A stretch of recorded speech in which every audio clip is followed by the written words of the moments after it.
GLM 5.3 is live on the Z.AI API. Here is how to call it in 5 minutes. Sign up at open.bigmodel.cn and create an API key. Free tier is enough to follow along.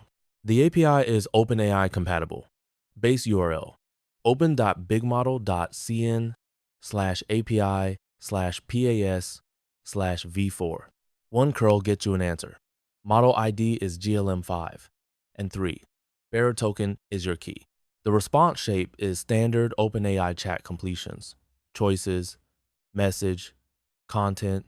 In Python, point any OpenAI client at the base URL and pass your key. No new SDK. Already using GLM 4, 5.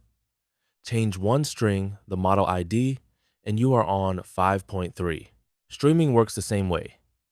Set stream true and read the deltas. Lower temperature for code, higher for brainstorming. Retry on 429 and 5xx. Follow for daily dev toolpicks.